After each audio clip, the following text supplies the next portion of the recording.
खबर आ रही है केरल से, जहां एर्नाकुलम में धमाकों के मामले में एक आदमी ने सरेंडर किया है। पुलिस के मुताबिक मार्टिन नाम का ये शख्स है, धमाकों में शामिल था। उसने सरेंडर किया है और ये कहा है कि वो धमाके में शामिल था।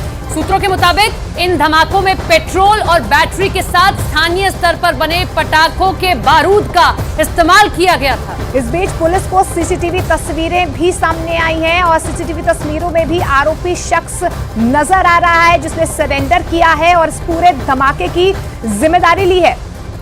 तो बड़ी खबर केरल के एर्नाकुलम से आप देख रहे हैं, जहां ये ब्लास्ट होता है, एक की जान चली जाती है, कई लोग घायल हो गए हैं।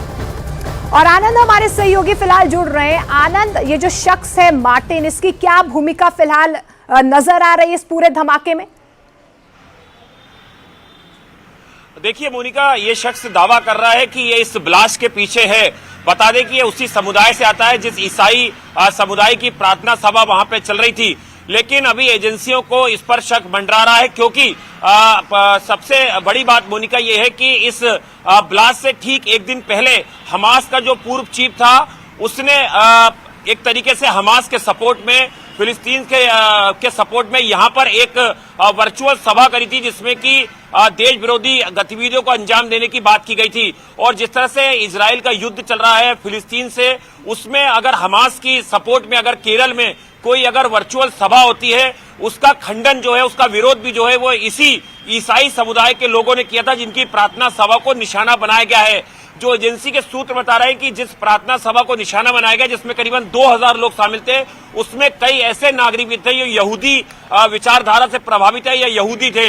तो कहीं ना कहीं इससे एक आतंकवादी हमला देखकर एजेंसी अपनी जांच को आगे बढ़ा रही है। लेकिन इन सबके बीच में ये बताइए कि 2 दिन पहले किसी का संबोधन देना, उसके बाद में ये सब कुछ हो जाना, हमास से किस तरीके से कनेक्शन सामने आ रहा है? क्योंकि देश भर में अब अलर्ट जारी कर दिया गया इस ब्लास्ट के बाद।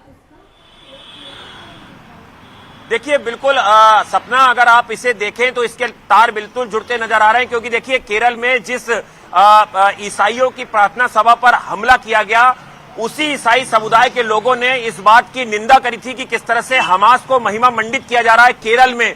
और केरल में एक वर्चुअल रैली निकाली गई, जिसमें हमास का जो पूर्व चीफ था, उसने उसमें एक संबोधन दिया। उसने अरबी भाषा में कई ऐसी भड़काऊ चीजें बोली जो भारत के खिलाफ थी और यहूदियों के खिलाफ थी, और हमास को उसने एक महिमा मंडित करने की कोशिश की।